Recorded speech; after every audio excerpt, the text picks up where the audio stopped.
I followed my wife on her 8-hour shopping trip and uncovered a double life. She told her boyfriend I died and was ready to marry him. Now she's having his baby. I am 32M and have been married to Sarah, 30F, for 7 years now. We have a 6-year-old daughter, Emily. Sarah and I met in college. She was this vibrant, outgoing girl who caught my eye during freshman orientation. I was more of an introvert, focused on my studies, but Sarah had a way of pulling me out of my shell. We started dating in our sophomore year and got married right after graduation. Sarah has always been a shopping enthusiast. It's something she picked up from her mom and grandma, who were both big spenders but knew how to find the best deals. I remember the first time I met her family. Her mom proudly showed me her closet full of designer clothes, all bought at incredible discounts. Sarah's grandma could spend hours telling stories about her bargain hunting adventures. It was clear that for them, shopping wasn't just about buying things. It was a skill, almost an art form. When we first got married, Sarah and I would often go shopping together on weekends. She'd drag me from store to store, explaining the intricacies of sales cycles and teaching me how to spot a good deal. I found it exhausting, but I loved seeing how excited she got. Over time, though, our shopping trips became less frequent. I started a demanding job at a tech startup, often working weekends, and Sarah developed her own shopping routine. Every Saturday, Sarah would leave the house at 6 a.m. to hit the local farmer's market, then head to the mall for some retail therapy. These trips could last up to 8 hours sometimes. I didn't mind. I knew it was her way of unwinding after a busy week of taking care of Emily and managing our home. For the first few years of our marriage, Sarah would often take Emily along on these shopping excursions. Emily loved it. She'd get to spend time with her mom, maybe get a new toy or a treat. Sarah would come home with stories of Emily charming the vendors at the market or trying on silly hats at the mall. It was their special mother-daughter bonding time. But about a year ago, things started to change. Sarah began leaving Emily at home more often. When I asked why, she said Emily would get tired and cranky, making it hard for her to shop efficiently. She explained that Emily would start complaining after a couple of hours, wanting to go home, which meant Sarah couldn't visit all the stores she wanted to. At first, I didn't think much of it. Sarah would make it up to Emily by spending time with her on Sundays or bringing her back something nice. But as the weeks went by, I noticed Emily asking more and more frequently if she could go along on the shopping trips.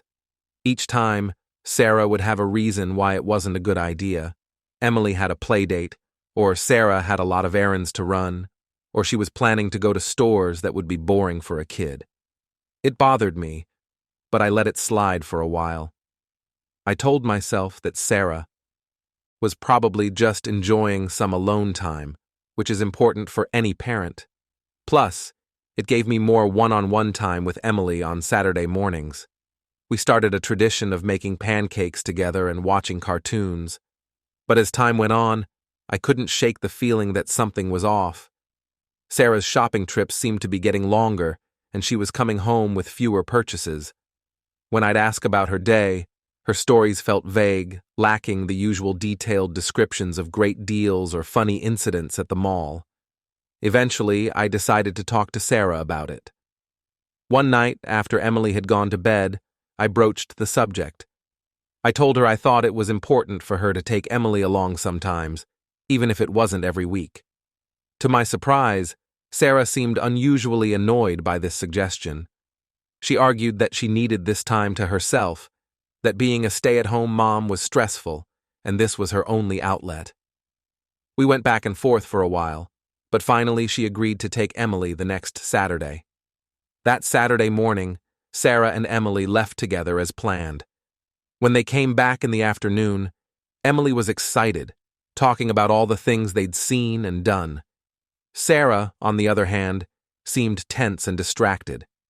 She barely said a word all evening, which was unusual for her. But then something odd happened.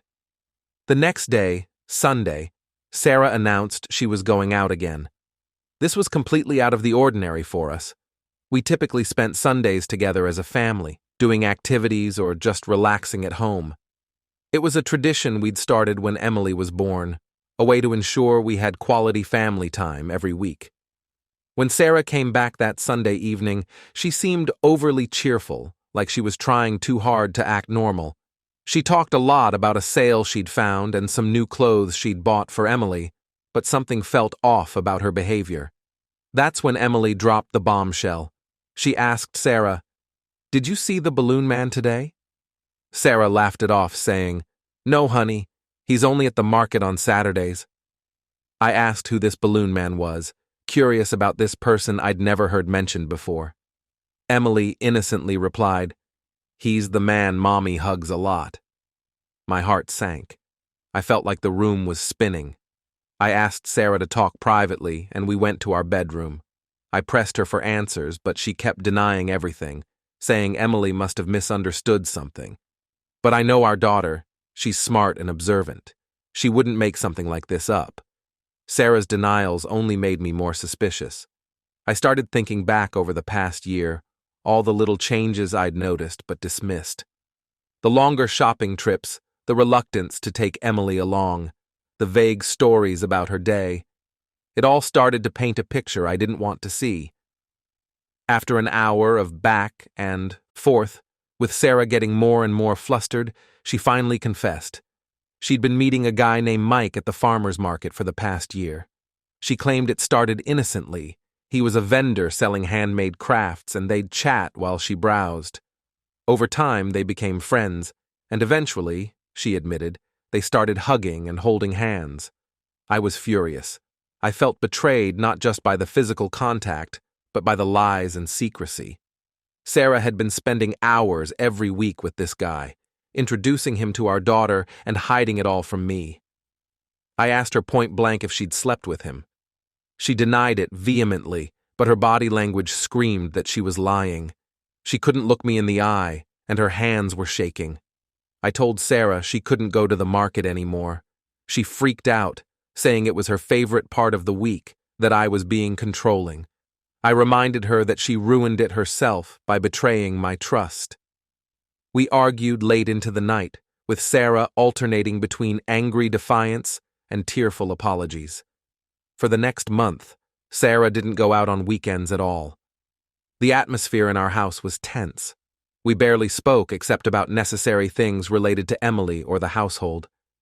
Sarah spent a lot of time in our bedroom claiming she had migraines. I took over most of the childcare duties, trying to keep things as normal as possible for Emily. But then Sarah started making excuses to go out again. She'd say she needed to run errands or meet a friend for coffee. She always took Emily with her, as if to prove she wasn't up to anything.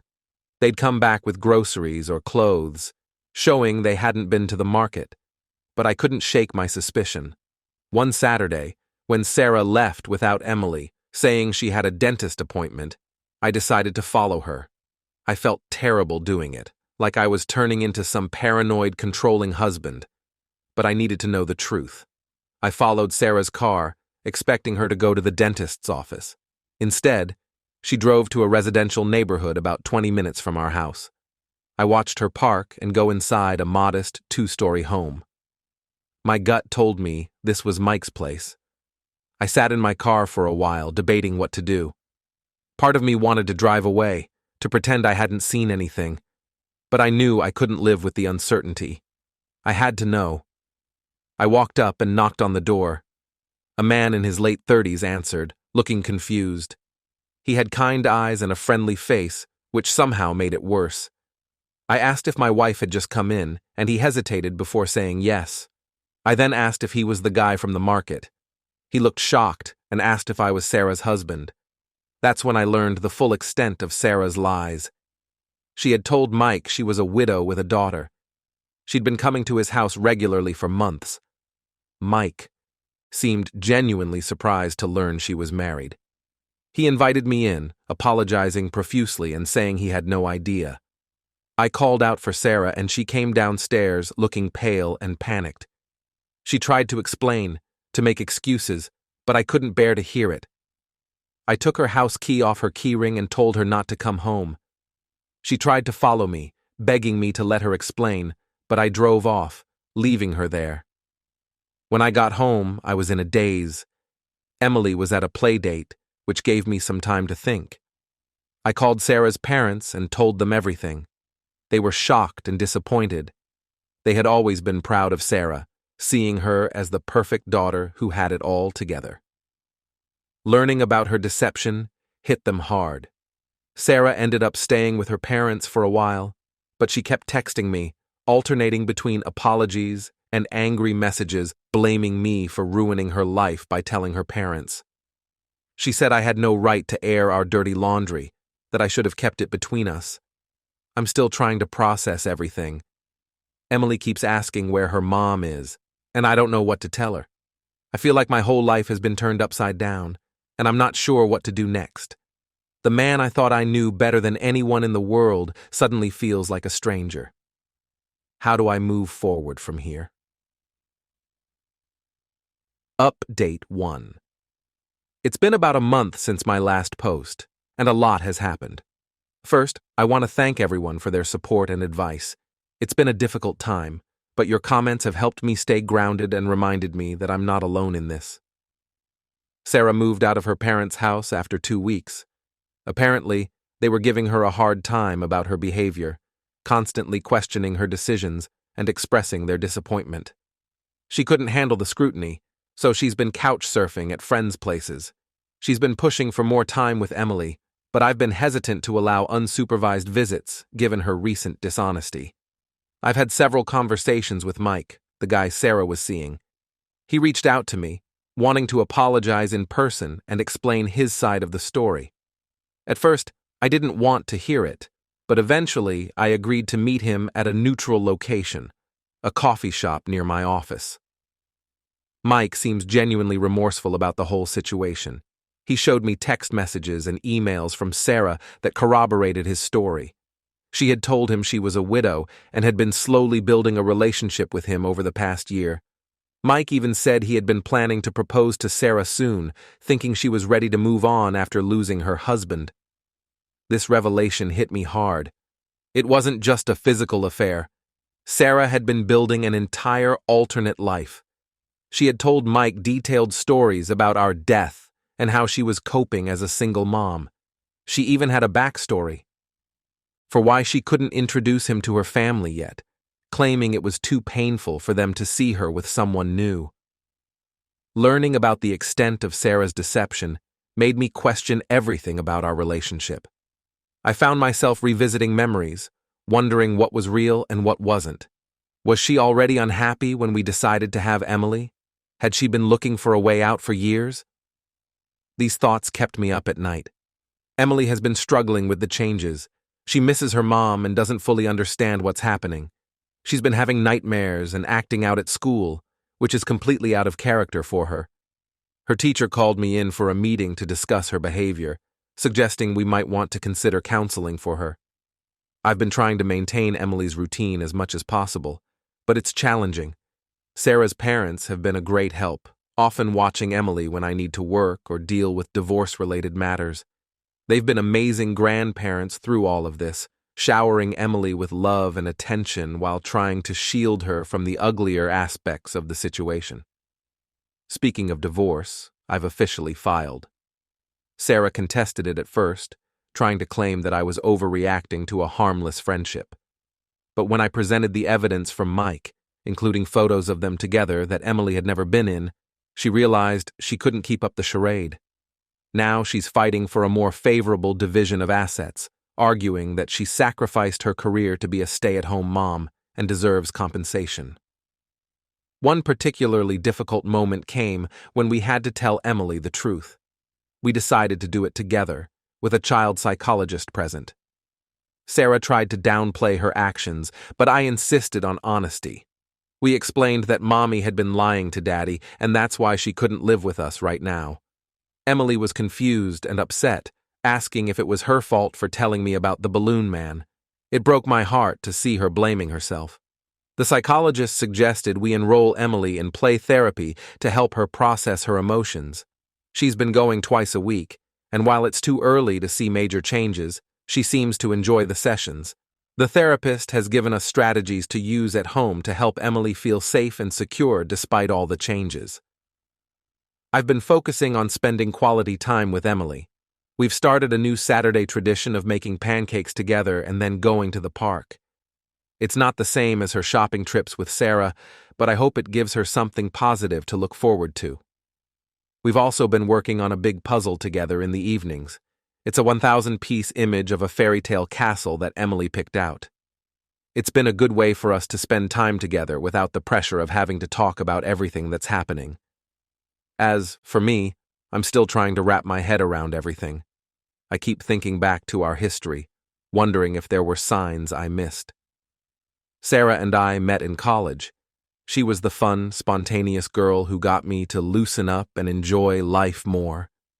I never imagined she could create such elaborate lies. I've been throwing myself into work as a distraction, taking on extra projects and staying late at the office. My boss has been understanding about my situation, allowing me flexibility when I need to deal with Emily or legal matters. But I know I can't keep up this pace forever. I'm exhausted all the time and probably not making the best decisions. Some friends have suggested I start dating again, to get my mind off things, but I can't even fathom the idea right now. The thought of trusting someone again, of being vulnerable, feels impossible. For now, I'm just focused on being there for Emily and figuring out our new normal. The divorce proceedings are ongoing, and I'm bracing myself for a potentially messy custody battle. But right now, my priority is making sure Emily feels safe, loved, and supported through all of this. Everything else will have to wait. Update 2. It's been 3 months since my last update, and things have been challenging, to say the least. The divorce proceedings are in full swing, and it's bringing up a lot of unexpected issues. First, the custody battle. Sarah is pushing for 50-50 custody, claiming that her mistake shouldn't impact her relationship with Emily. I'm fighting for primary custody with supervised visitation for Sarah, at least initially. My lawyer thinks we have a strong case given Sarah's deception and the potential risk of her taking Emily to meet strangers without my knowledge. During one of the mediation sessions, Sarah dropped another bombshell. She's pregnant. And yes, it's Mike's. Apparently, they had been intimate for months before I found out. Mike is standing by her, which I suppose is admirable, but it complicates things even further. This news hit me like a ton of bricks. I found myself spiraling, revisiting every moment of the past year, wondering how I could have been so blind. I started having trouble sleeping, plagued by vivid dreams where I relived the moment I found out about Sarah's affair. Only in these dreams, I made different choices, confronted her earlier, or never found out at all. I wake up feeling disoriented and exhausted. Emily is struggling to understand all of this. She overheard Sarah talking about the baby during a phone call and now has 1,000 questions. How can Mommy have a baby if she doesn't live with us? Will the baby be her sister or brother? Will she have to share her room? It's been difficult to navigate these conversations while still trying to protect her from the uglier aspects of the situation. I've been trying to answer Emily's questions as honestly as I can without burdening her with adult problems, but it's a delicate balance. She's a perceptive kid, and I can tell she senses there's more going on than what we're telling her. Her play therapist has been a great resource, helping me find age-appropriate ways to discuss these complex issues with Emily. I'll continue the post from where we left off. Sarah's parents have been a rock for Emily and me during this time. They often take Emily for weekends, giving me a chance to catch up on work or just have some time to process everything.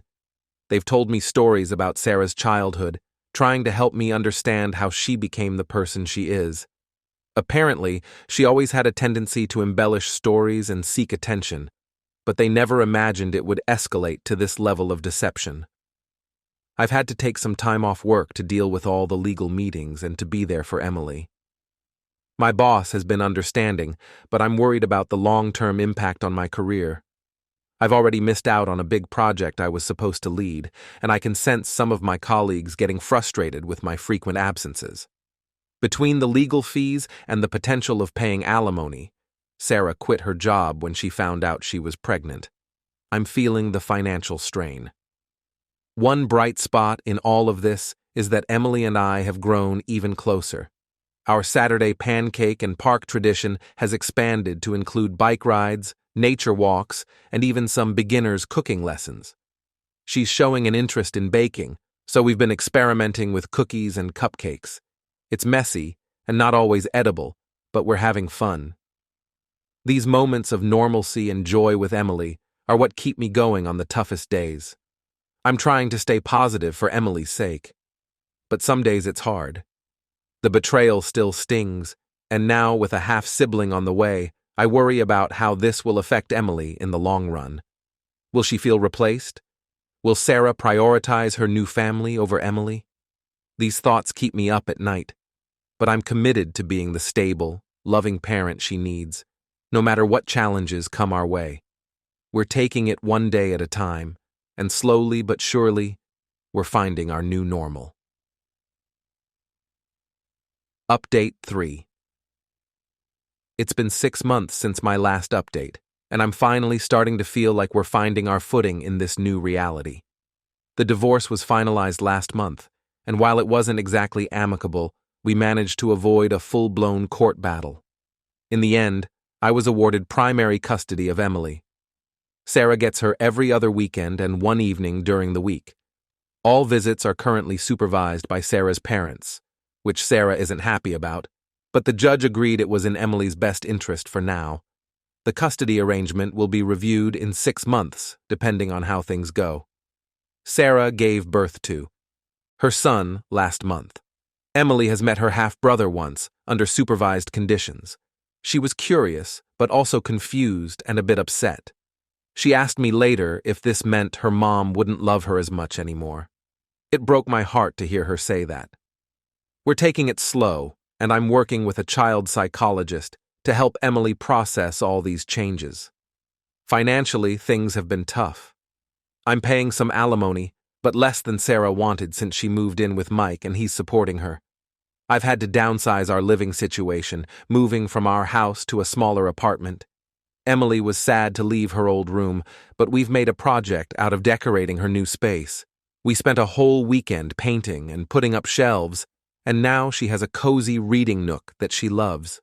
Work has stabilized somewhat.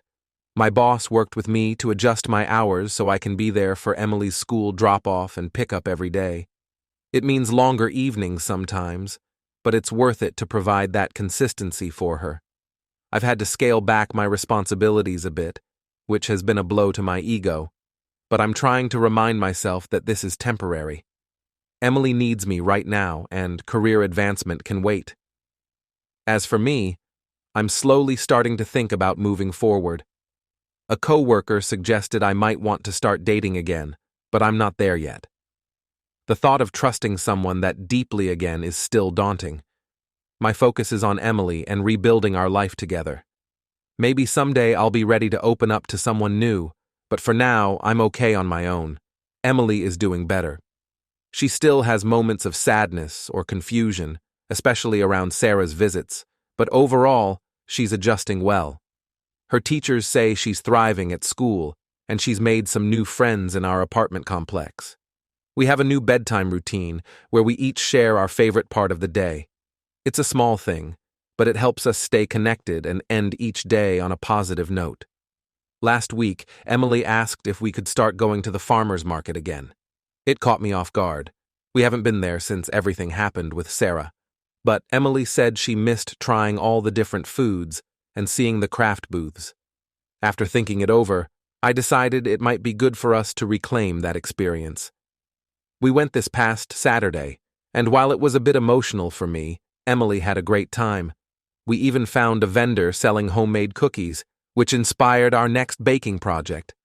It's been a long, difficult journey, and I know we still have challenges ahead. But for the first time in a long while, I'm feeling hopeful about our future.